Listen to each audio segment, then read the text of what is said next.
यहाँहरू सबैलाई मेरो हार्दिक अभिवादन जय नेपाल। आज उक्सीकोट गाउँपालिकाले आयोजना गरेको कार्यक्रममा सहभागी हुन नवलपुर आएको बेलामा अपरझट तरुण दल यहाँ हाम्रो पालिकाको साथीहरूले कार्यक्रम राख्नुभयो। मलाई सहभागी हुने अवसर दिनुभयो, अत्यन्त खुसी छु। तपाईहरु करिब करिब 2-2.5 घण्टादेखि कुर्नु भएको छ। म यसको लागि हामी कार्यक्रमबाट सिधा आइरहेका छौं। म यसको लागि यहाँहरू सबैसँग माफी चाहन्छु। तर मलाई के थाहा छ भने यस्तो 2-3 घण्टा होइन, तपाईहरुले पार्टीको लागि 20औं वर्ष दिनुभएको छ। 20औं वर्षदेखि बरु सुखमा हामीले तपाईलाई बिर्स्यौं होला, तर दुःखको बेलामा तपाईहरुले पार्टी जोगाउनु भएको छ। म त्यसैगरी जाँदै गर्दा के लाग्छ भने हामीहरू जस्तो मञ्चमा बस्नेले वा काठमाडौँमा बस्नेले, सांसद हुनेले, मन्त्री हुनेले, सभापति हुनेले हामीहरूले जोगाएको पार्टी होइन। तपाईहरु जस्तो गाउँ गाउँमा बसेर कहिले माओवादीले लखटेको छ, कहिले एउटा टेकेपछि त्यसपछि राष्ट्रपतिलाई सदर गराइबक्स्यो, अहिले अदालतलाई थर्काइ राखिबक्सेको छ। हामीले यो मानिदिनु पर्ने। अनि प्रधानमन्त्रीले प्रयोग गर्ने शब्द, आफ्नो पार्टीको सहकर्मीलाई प्रयोग गरेको शब्द हेर्नुस्, अदालतको न्यायाधीशलाई प्रयोग गरेको शब्द हेर्नुस्, नेपालको सबैभन्दा सम्मानित र पहिलो नम्बरको वकिललाई उहाँले अस्ति के भन्नुभयो, तमासे भनेर भन्नुभयो। हिजो आफ्नै पार्टीको अर्को साथीले के भन्नुभयो, तिमी अब झाँक्री लाग्यो भने बाँच्दैनौ भनेर भन्नुभयो। प्रधानमन्त्रीको कुनै मर्यादा राख्नु पर्दैन। प्रधानमन्त्री आजको दिनमा नेपालको सम्माननीय प्रधानमन्त्री केपी शर्मा ओली हो कि एउटा टोलको डन हो? एउटा टोलको पनि एउटा सानो टोलको टोले गुण्डा हुन्छ नि। त्यो टोले गुण्डाले प्रयोग गर्ने जस्तो शब्द प्रधानमन्त्रीले प्रयोग गर्नुभएको छ। पार्टी प्यालेस घुम्नुभयो, अहिले मान्छे जम्मा गरेर हिँड्नु भएको छ। अनि उहाँ माथिबाट बोल्नु भएको छ, तलबाट थप्पडी बजाएका छन्, बेलुका गएर टिकटकमा हेरेका छन्, हाँसेका छन्, नाचेका छन्। यो हो नेपालको प्रधानमन्त्री अहिले। तर रातारात भएको होइन। मैले देखेको छु संसदमा मैले पहिलो दिन बोलेको बेलामा म सम्झन्छु। जतिखेर मैले प्रधानमन्त्रीलाई पहिलो दिन तपाईका एउटा कुरा हेरेर बस्नु भन्दै गर्दा मलाई उल्ल्याएको म सम्झन्छु। मलाई उल्ल्याएको बेलामा खुब हाँस्नुभयो कम्युनिस्ट पार्टीको साथीहरू। आज सबलाई अहिले थाहा पाउनु भएको छ। आज अहिले सबलाई परेको छ। प्रधानमन्त्री ओलीले हेप्न थालेको सबैलाई हेप्नु।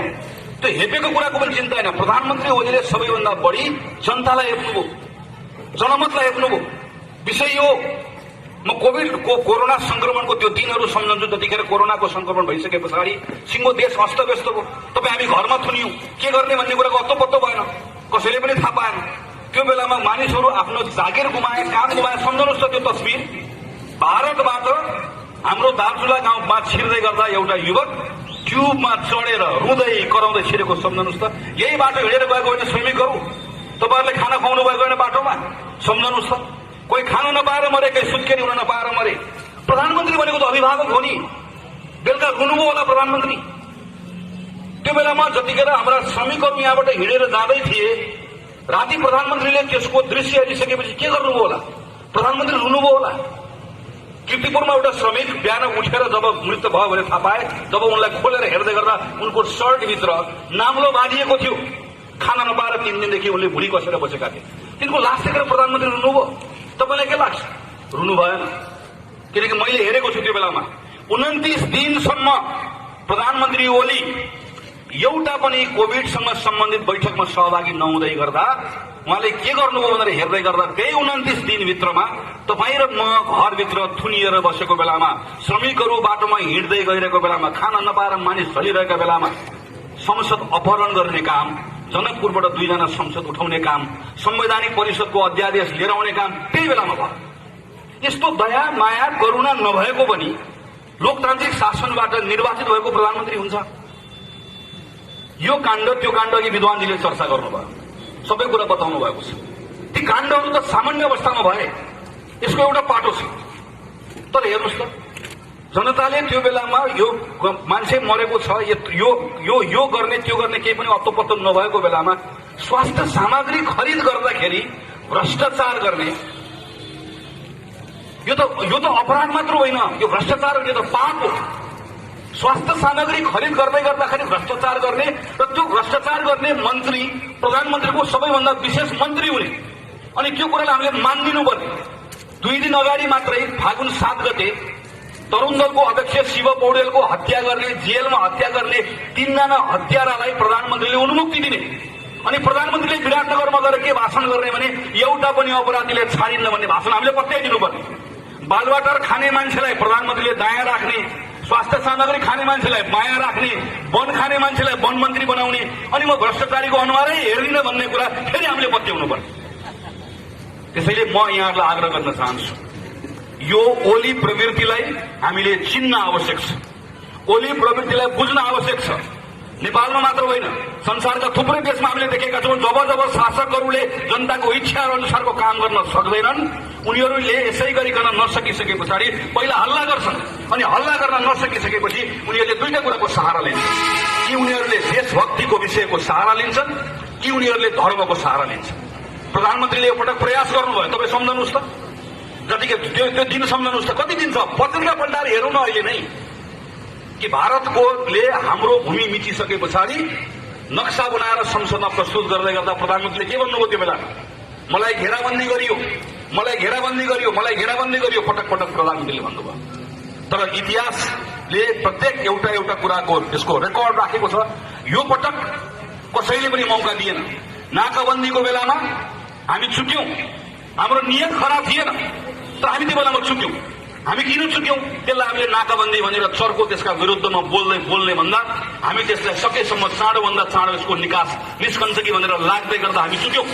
हामी त्यो बेलामा जोडका साथ बोल्नु पर्थ्यो, बोलेनौं भन्ने कुरा हामीले त्यो बेलामा पनि हाम्रो नेताहरूलाई भन्यौं। तर यो पटक हामीले मौका दिएनौं। यो पटक भारतले पेल्दै गर्दा सबैभन्दा पहिला निर्णय गर्यो कांग्रेसले। र कांग्रेसले प्रधानमन्त्रीलाई भन्यो, म तिम्रो साथमा छु, खुट्टा नकमाऊ, नक्सा तत्काल जारी गरौँ। संसदले सबैभन्दा पहिला बोल्यो। त्यो बोल्दै गर्दा ओलीले के भन्नुभयो? नक्सा प्रेसमा लगेर छाप्दिए पनि नक्सा छापेर कोठुलो भएको छ। जम्मा एकजना सरिता तिवारी बाहेक एउटा पनि सांसदले त्यसको विरोध गरेन, एउटा पनि पार्टीले त्यसको विरोध गरेन। अब देशभक्तिको गाड सकियो, यो चल्न नसकिसकेपछि प्रधानमन्त्री अहिले पशुपतिनाथ पुग्नु भएको छ। तर पशुपतिनाथ पुग्ने प्रधानमन्त्रीको अधिकार छ, तपाईँ र मेरो अधिकार भएको जस्तै। मेरो निर्वाचन क्षेत्रमा रहेको पशुपतिनाथ मेरो आराध्य देव पनि हो। मैले ढोकेको पशुपतिनाथको प्रधानमन्त्रीले ढोक्न पाउनुहुन्छ। तर हिजो ईश्वरको नाममा शपथ नलिने प्रधानमन्त्रीलाई तपाईँ र मैले फेरि भगवानको नाममा भोट माग्न आउनुभयो, तपाईँ र मलाई झोक्याउन आउनुभयो भने प्रश्न गर्नै पर्छ। बालकोटबाट सिंहदरबार आउँदै गर्दा तपाईँको दाहिने पशुपति पर्थ्यो, तपाईँले कतिपटक पशुपति छिर्नुभयो, कतिपटक ढोक्नुभयो भनेर सोध्ने मात्र होइन।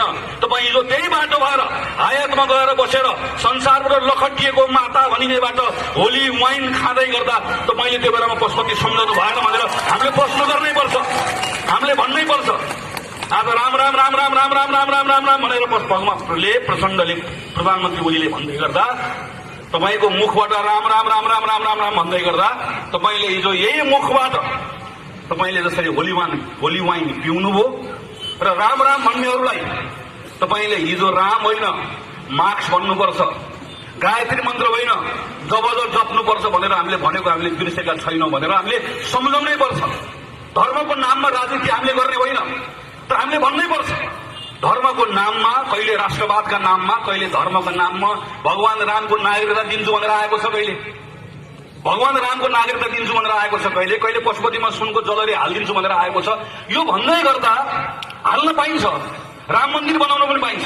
तर के बुझ्नुपर्छ भने यत्रो वर्ष राम मन्दिरमा नटेक्नेले, यत्रो वर्ष पशुपति नढोक्नेले, यत्रो वर्ष जनै गरुङ्गो हुन्छ भन्नेले आज एकाएक कहाँबाट आयो? आज एकाएक कहाँबाट आयो? यो ज्ञान कहाँबाट आयो? बुझ्नुपर्छ, थाहा पाउनुपर्छ, भन्नुपर्छ, चिर्नुपर्छ।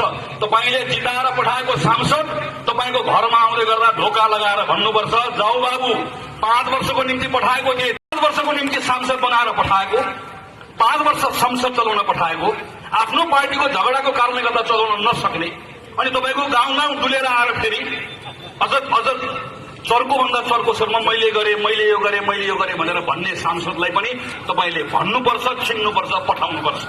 ओली प्रवृत्तिको बारेमा यो प्रश्न गर्दै गर्दा सँगसँगै हामीले यो पनि बिर्सनुहुन्न, रातारात बनेको होइन ओली प्रवृत्ति। ओलीको यो दुस्साहसका निम्ति यसको एउटा प्रमुख कारण भनेको त्यो पार्टीभित्र काम गर्ने अरू नेताहरू पनि हो, अरू साथीहरू पनि हो। आज राष्ट्रपतिको कदमको बारेमा यो भएन त्यो भएन भनेर प्रचण्ड माधव नेपालले भन्दै गर्दा हामीले सम्झाउनै पर्छ। हिजो शेरबहादुर देवालले सिफारिस गरेका 3 जना मान्छेलाई सांसद बनाउनु पर्ने, हिजो प्रधानमन्त्री ओलीले संसदीय दलको नेता नभइकन शपथ ग्रहण खाँदै गर्दा हाम्रो संविधानले शपथ ग्रहण गर्न पाउँदैन भनेर कांग्रेसले भन्दै गर्दा कांग्रेसलाई चुप भनेर केपी ओलीले हप्काउँदै गर्दा थप्पडी बजाउने प्रचण्ड माधव नेपाल होइन। हिजो संसदमा सभामुख एउटा पार्टीको उपसभामुख अर्को पार्टीको हुनुपर्छ भन्ने संवैधानिक व्यवस्था भएलाई सम्झाएर संसदमा कांग्रेसले बोल्दै गर्दाखेरि कांग्रेसलाई चुप भनेर केपी ओलीले थर्काउँदै गर्दा थप्पडी बजाउने तपाईँहरू होइन। हिजो संसदमा तपाईँको बहुमत देखाएर न्यायिक परिषदले सिफारिस गरेको सर्वोच्च अदालतको प्रधान न्यायाधीशलाई न्यायाधीश बन्न नदिने, अदालतमा हस्तक्षेप गर्ने यो काम नगरोस् भनेर कांग्रेसले भन्दै गर्दा कांग्रेसलाई उल्ल्याउने बेलामा तपाईँहरू प्रचण्ड र माधव नेपाल सँगसँगै प्रधानमन्त्री केपी शर्मा ओलीसँग उभिनु भएको होइन। आज निर्वाचन आयोगले सूर्य चिन्ह दिएन भनेर हामी यहाँ छौं भनेर छाती पिटेर गएर हिँड्नु भएको छ। निर्वाचन आयोगमा ओली प्रधानमन्त्री ओलीको ढुक्के चिनिमे ढुक्कीहरूलाई नियुक्त गर्ने कामलाई बन्द गर्नुहोस्। निर्वाचन आयोगको पवित्रता रहँदैन भन्दै गर्दा त्यो बेलामा प्रधानमन्त्री ओलीसँगै उभिएर हामीलाई जिज्याउने तपाईँ होइन। आज प्रधानमन्त्रीले तपाईँलाई हेप्नुभयो भनेर तपाईँको चित्त बडो दुखेको छ। हिजो त्यही संसदमा उभिएर कांग्रेसलाई कहिले निकृष्ट, कांग्रेसलाई कहिले बौनबिटा खाएर आऊ भनेर भन्दै गर्दा ड्याम टेबल पुग्ने तपाईँहरू होइन। तपाईँहरूकै कारणले गर्दा प्रधानमन्त्रीको यो दुस्साहस भयो। 3 वर्ष चुइक्क बोल्नु भएन। किन बोल्नु भएन? किनकि तपाईँको मनमा लोभ थियो, तपाईँको मनमा डर थियो। प्रधानमन्त्री केपी शर्मा ओलीले एउटा अध्यक्षलाई भन्नुभयो, कमरेड यो ट्र्याक्टर होइन, यो प्लेन हो, तपाईँ र म 2 जना पाइलट हो, आलो पालो चलाउने हो। अहिले म चलाउँछु, अनि पछि तपाईँ चलाउनु होला, मेरो समय पनि धेर छैन, त्यसपछि एक्लै चलाउनु होला तपाईँ दङ्ग। अर्कोलाई भनिदिनु भयो यो त उताबाट आएको, मौका परेको बेलामा कुइनाले खेलिदिउँला, हामी पुरानो एमाले एक हुनुपर्छ कमरेड, तपाईँ दङ्ग। अर्को 2 जना तपाईँहरू चुनाव हार्नुभएको गोर्खाबाट बर्दियाबाट चुनाव हारेको मान्छे प्रधानमन्त्री ओलीका गएर संविधान मिचेर पनि तपाईँ झ्यालबाट छिरेर राष्ट्रिय सभामा छिर्नुभयो।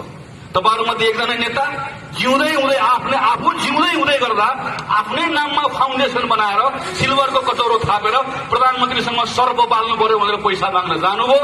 प्रधानमन्त्री देखाइदिनु, तपाईँहरू सबको नारी छान्नुभयो। आज त्यही कारणले गर्दा तपाईँहरू सड़कमा पुग्नु भएको छ। हामी यहाँ छौँ भनेर छाती पिट्नु भएको छ, तमासा गर्नुभएको छ, रेडियो खोले तमासा, टेलिभिजन खोले तमासा। एउटा प्रधान सरकारमा बसेको कम्युनिस्ट पार्टीको नेता सरकारी नेकपा आएर भन्छ यो त पिलो हो, निचरेर फालिदिउँ, अनि तलबाट आएको अर्को सड़कको नेकपाले भन्छ यो त गोमन साँप हो, मौका पाएको भन्छौँ। सरकारी नेकपाले भन्छ यी सबै सुर हराएका 3 जना बुढाहरू लौरा टेकेर देशभरि घुमेका छन्, मेरो विरोध गरेका छन्। सड़कमा गएको नेकपाले भन्छ यो त होस हराएको मान्छे हो, जन्तीमा जाँदा रुन्छ, मलाई पनि जाँदा आश्चर्यले होस गुमाइसक्यो भनेर भन्छ। तपाईँहरूको यो कुरा देखेर हामी आजित भएका छौँ र जनताले भनेका छन्, जनताले राम्रोसँग थाहा पाएका छन्, चिलाउने पनि उस्तै हो, कनाउने पनि उस्तै। जनताले राम्रोसँग थाहा पाएको छ। यो थाहा पाएको कुरालाई अझ तपाईँले लिएर जानुपर्छ, पार्टीका साथीहरूले अझ कुरा बताउनुपर्छ। नेपाल कम्युनिस्ट पार्टीको सड़कमा रहेका साथीहरूलाई बिचारा कठैबाट मौका पाएको बेलामा भन्नुला, जनताले मौका पाएको बेलामा उहाँहरूलाई राख्नुपर्ने ठाउँमा राख्छ पनि, त्यसको बारेमा धेरै चिन्ता नगरौँ। आजको मुख्य प्रश्न भनेको प्रधानमन्त्री केपी शर्मा ओलीले गर्नुभएको असंवैधानिक कदमलाई सच्याउनका निम्ति एक ढिक्काबाट पार्टी उभिने नै हो। पार्टीले यो बेलामा प्रष्टसँग कुनै अलबल नराखिकन भनेको छ, भन्नुपर्छ यो बेलामा हाम्रो आफ्नो पोजिसन भनेको हाम्रो अडान भनेको हामी विधिको पक्षमा उभिने हो। कांग्रेस निर्वाचनसँग डराउँदैन, कांग्रेस निर्वाचनसँग अलबलिँदैन, यो प्रश्नको बारेमा भनिराख्न आवश्यक छैन। हिजो गिरिजा प्रसादले निर्वाचन गराउँदै गर्दाखेरि निर्वाचन जितिन्न भन्ने कुरा गिरिजा प्रसादलाई पनि थाहा थियो, तपाईँलाई थाहा थियो, मलाई थाहा थियो, हामी सबलाई थाहा थियो। निर्वाचन गराएको होइन हामीले। हिजो शेरबहादुर देउवाले निर्वाचन गराउँदै गर्दा 74 सालमा निर्वाचन गराउँदै गर्दा निर्वाचन हारिन्छ भन्ने कुरा तपाईँलाई थाहा थिएन, तपाईँलाई थाहा थियो, मलाई थाहा थियो, हामी सबलाई थाहा थियो। एमाले र माओवादी मिल्दै गर्दा बहुसंख्यक ठाउँमा निर्वाचन हारिन्छ भन्ने हामीलाई थाहा थियो, तर पनि हामीले निर्वाचन गरायौँ। त्यो बेलामा त कतिपय वकिलहरूले संविधानको धारा पल्टाएर यो धाराबाट छियो भने निर्वाचन रोक्न सकिन्छ नभनेको होइन। हामी निर्वाचन हार्न तयार भयौँ, हार्न तयार भएको निर्वाचन गरायौँ। अहिलेको निर्वाचन त जित्ने निर्वाचन हो। 43वटा भन्दा बढी सिटमा कांग्रेस 10% भन्दा कम भोटले हारेको छ। 2टा एमाले उभिन साथै, 2टा कम्युनिस्ट पार्टी उभिन साथै कांग्रेस जित्यो। प्रश्न कांग्रेस जित्ने कुराको होइन। चुनाव भनेको कहिले जितिन्छ कहिले हारिन्छ, चुनाव त राजाले पनि गराएका थिए, चुनाव त पञ्चायतमा पनि भएको थियो। प्रश्न यहाँ यो बेलामा संविधानको रक्षा गर्ने कि नगर्ने भन्ने हो। चुनावमा लाने हो, संविधानको रक्षा गर्ने हो, संसद ल्याउने हो, त्यसलाई चुनावमा लाने हो र शानदार ढङ्गले नवलपुरको 2टा निर्वाचन क्षेत्रमा 4वटै प्रदेशमा सबै पालिकामा कांग्रेसको झण्डा फरफराउने हो। तपाईँहरूले तलबाट प्रतिनिधि कांग्रेसको प्रतिनिधिलाई सिंहदरबार पठाउनुहोस्। यो पटक सिंहदरबारमा बसेको कांग्रेसले हिजो गरेको गल्ती नगर्ने हो। हिजो गल्ती हामीले पनि गरेका छौँ। पार्टीमा जब सरकारमा पुगेका छौँ झगडा गरेका छौँ, आफ्नै पार्टी राम्रोसँग चलाएका छैनौँ, स्थिति बसाएका छैनौँ। यो पटक गर्नु दिन्न, यो पटक तलमाथि हुन दिन्न। हामीहरू छौँ, हामी सम्हाल्छौँ, पार्टीलाई स्थितिमा राख्छौँ, पार्टीलाई सम्हाल्छौँ। र नेपाल कम्युनिस्ट पार्टीले यो गरेन त्यो गरेन भनेर मात्र होइन, हामी यो गर्छौँ भन्ने एउटा योजना कार्यक्रम सहित जनताको बीचमा आउँछौँ। हामीले 5 वर्ष मौका पाउँदै गर्दा हामी संविधानलाई तलमाथि हुन दिँदैनौं। हामी संविधानमा लेखेका कुरालाई भट्क्याउने काम, पढ्ने काम मात्र होइन, संविधानले जनतालाई दिएको जुन वाचा गरेको छ ती वाचाहरू पूरा गर्छौं। नागरिकको स्वतन्त्रताको रक्षा गर्दै गर्दा प्रत्येक नागरिकको, चाहे त्यो झुप्रोमा जन्मेको होस्, चाहे त्यो गरिबभन्दा गरिबको परिवारमा जन्मिएको होस्, उसले पनि एउटा सम्पन्न नागरिकको जीवन बिताउन पाउने समान अवसर प्राप्त गर्नुपर्छ भन्ने कुराको लागि लड्छौं। हामी संविधानमा लेखेको महिलाको हक, दलितको हक, जनजातिको हक, मधेसको हक, थारूको हक पढेर मात्र बस्दैनौं। हामी त्यो हकलाई व्यवहारमा लागू गर्दै गरिकन काम गर्छौं।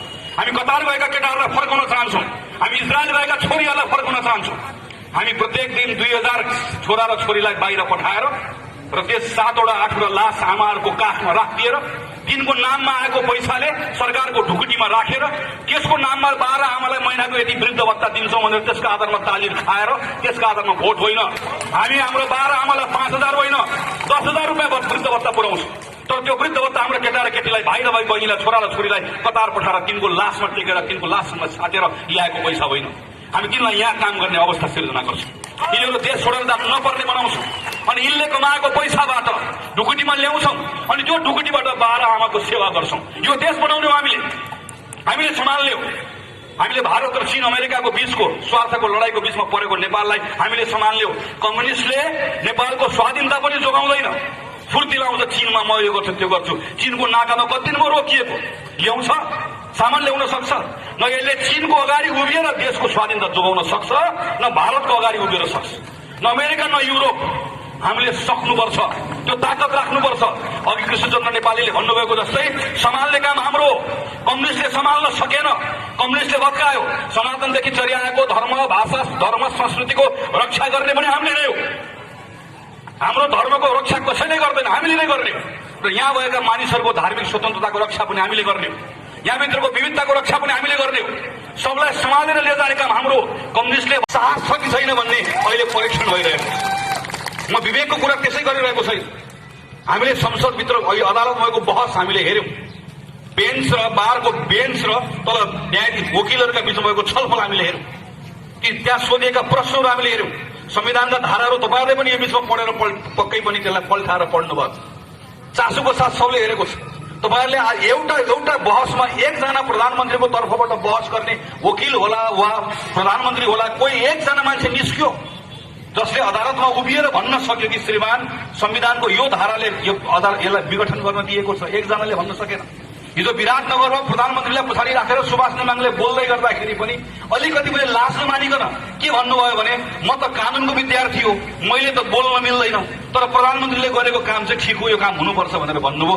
मञ्चमा आएर उभिएर संसद विघटन गर्ने कुरा ठिक हो भनेर भन्ने हिम्मत सुभाष नेमाङले लाज बचाउनु हो, तर त्यति बोल्ने हिम्मत उहाँले गर्न सक्नु भएन। त्यसैले अदालतले बुझ्नुपर्छ। आज एकातिर प्रधानमन्त्री ओली र ओलीको मण्डली छ, अर्कोतिर सिङ्गो देश छ। 4 जना पूर्व प्रधान न्यायाधीश नेपालको न्याय क्षेत्रको नक्षत्र हो। सबैभन्दा सम्मानित प्रधान न्यायाधीशहरू कुरा केही काम नपाएर फुर्सद भएर बोल्न आएको होइन। आज महानानीको मुद्दा खेपेर पनि उनीहरू किन बोलिरहेका छन्? यस्तो नाङ्गो अदालतमाथि हस्तक्षेप भएको कुरा सहन नसकेर बोलिरहेका छन्। संविधानको उल्लङ्घन भएको देख्न नसकेर बोलिरहेका छन्। आज नौजवानहरूदेखि लिएर प्रतिष्ठित नागरिकहरू सडकमा किन आएका छन्? यहाँ प्रश्न कांग्रेसको होइन, यहाँ विषय कांग्रेस वा कुनै पार्टीको होइन, विषय आज आम नागरिकहरू सडकमा किन आइरहेका छन्? अदालतले पक्कै पनि यसको एक्का हो, एक्का छ, रहन्छ भन्ने मलाई विश्वास छ, विवेक राख्छ भन्ने कुरा। प्रश्न विवेकको मात्र होइन, प्रश्न साहसको पनि। हिजो विराटनगरबाट प्रधानमन्त्रीले हाम्रो सम्मानित अदालतलाई ठर्काउनु भएको छ, धम्काउनु भएको छ।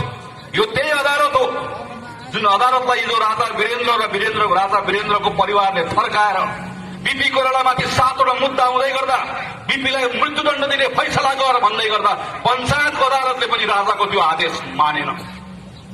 बीपीलाई फाँसी दिन मानेन। यो त्यही अदालत हो जसमा राजा ज्ञानेन्द्रको शासनको बेलामा शेरबहादुर देउवा र प्रकाश मानलाई शाही आयोग लगाएर थुन्दै गर्दा अरू थप थुन शाही आयोगले गरेको निर्णय ठिक छ भनेर लेख भन्दै गर्दा यही अदालत हो, यही कुर्सी हो। त्यो कुर्सीमा बसेका श्रीमानहरूले मानेनन्, डेरेनन् र भने अघि कृष्णचन्द्र नेपालीले भन्नुभएको जस्तै न्याय गरे भनेर मात्र हुँदैन, न्याय गरेको देखिनुपर्छ। मैले आज बीपीलाई फाँसी दिए भने, मैले शेरबहादुरलाई थुन्ने निर्णयलाई सदर गरे भने यो न्याय हुँदैन महाराज, त्यसकारणले गर्दिन भनेर भनेको यो अदालतले प्रधानमन्त्री यो त राजाको कुरा नमान्ने यो अदालतले नाथले केपी ओलीको कुरा मानेर यसलाई टेरेर काम गर्दैन भन्ने कुराको विश्वास हो। यो अदालतमाथिको विश्वास। निर्वाचन वैशाखमा हुन्छ हुँदैन। नेपाल कम्युनिस्ट पार्टीको झगडाको कारणले गर्दा निर्वाचन हुँदैन। निर्वाचन आयोगको कारणले गर्दा निर्वाचन हुँदैन। निर्वाचन आयोगले डरबाट मुक्त भएर फैसला गर्न सक्दैन। गर्न सक्ने अस्ति गरिसक्यो। निर्वाचन आयोगले केपी ओलीलाई सूर्य चिन्ह दिन सक्दैन। पुष्पकमल र माधव नेपाललाई दिए भने तिनको हात के पनि बाँकी रहँदैन। हड्डी पसले के पनि बाँकी रहन्छ तिनलाई राम्रोसँग थाहा छ। त्यही भएर त्यो पनि उनले गर्न सक्दैन। त्यो दुइटै गर्न नसकेपछि अहिले के गर्छन्? निर्णय नगरिकन बस्छ। त्यो निर्णय नगरिकन बस्दै गर्दा एउटा कम्युनिस्ट सरकारमा बस्छ, निर्वाचन गराउँछु भन्छ, अर्को कम्युनिस्ट सड़कमा आउँछ, तमासा देखाउँछ, उसले निर्वाचन हुँदैन भन्छ। यो दुईटा कम्युनिस्ट पार्टी जुत्दै गर्दाखेरि यसले देशलाई मुडभेडमा लिएर जान्छ र त्यो मुडभेडको कारणले गर्दा मैले निर्वाचन गराउन सकिन भन्ने बहाना प्रधानमन्त्री ओलीले खोज्छन् र त्यही बहानाको आधारमा यो संकटको अवस्थामा देश गयो भनेर संविधानले नदिएको अधिकार प्रयोग गर्छन्। उनलाई मद्दत गर्ने राष्ट्रपति आसनमा बसिराख्नु भएको छ। यो प्रपञ्च रचिँदैछ, यो षड्यन्त्र गर्न खोजिँदैछ। अनि के हाम्रो अदालत प्रधानमन्त्री ओलीको यो षड्यन्त्रको भारी बोक्न तयार हुन्छ? हुँदैन। यो हाम्रो अदालत हो। यो नेपालको सम्मानित अदालत हो, हाम्रो सर्वोच्च अदालत हो। न प्रधानमन्त्रीले तर्साएर यो तर्सिन्छ, न यसले आफ्नो विवेकलाई बन्धकमा राख्छ भन्ने आज आम न्यायप्रेमी नेपाली जनताले गरेको यो भरोसा छ। यो भरोसामा हाम्रो अदालत खरो उत्रन्छ भन्ने म विश्वास राख्न चाहन्छु। अदालतले निर्णय गरिसके पछाडि हामीले फेरि संसद पाउँछौं। तर त्यो संसदले पनि देशलाई कहाँ लिएर जान्छ? चुनावमा लिएर जान्छ। देश त चुनावमा गयो। त्यसैले नलमलिनुहोस् कोही पनि पार्टीका साथीहरू। यहाँ चुनाव कि यो संसद कि चुनाव प्रश्न यो होइन। प्रश्न तपाईँ संविधानको पक्षमा हो कि होइन, म संविधानको पक्षमा हो कि होइन, हामी संविधानको पक्षमा हो कि होइन, हामी संविधान र विधिको पक्षमा हो। त्यो संविधान र विधिले के भन्छ? संविधानको उल्लङ्घन भएको छ, उल्लङ्घन गर्नेलाई दण्ड देऊ, संसदको पुनर्स्थापना गर। पुनर्स्थापित गरेको संसदले देशलाई चुनावमा लिएर जान्छ। किनकि यो संसदमा जिम्मा पाएको नेपाल कम्युनिस्ट पार्टी त अब कागजमा मात्र बाँकी छ। यो त सकियो, यसले जिम्मा पाएको कुरा सकियो।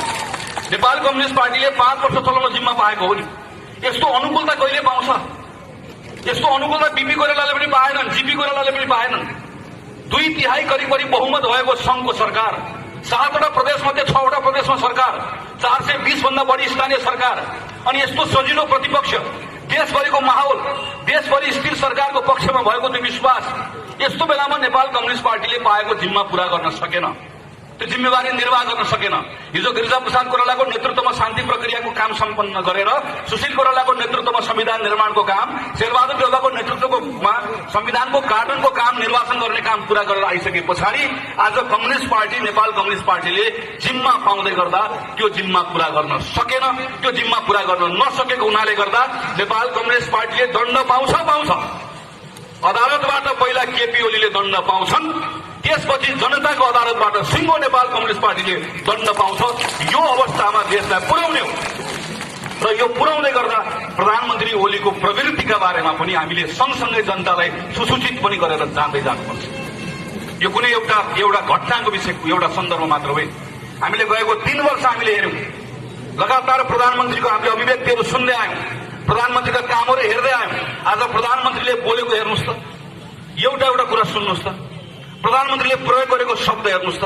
हामीले चाहिँ प्रधानमन्त्रीलाई के भनिदिनु पर्ने रे भने, सम्माननीय प्रधानमन्त्री बिहान उठी बक्स्यो, उठेर उहाँ सनक्क सन्की बक्स्यो, त्यसपछि संसद भङ्ग गरी बक्स्यो, संसद भङ्ग गरिसकेपछि त्यसपछि राष्ट्रपतिलाई सदर गराइ बक्स्यो, अहिले अदालतलाई थर्काइ राखी बक्सेको छ।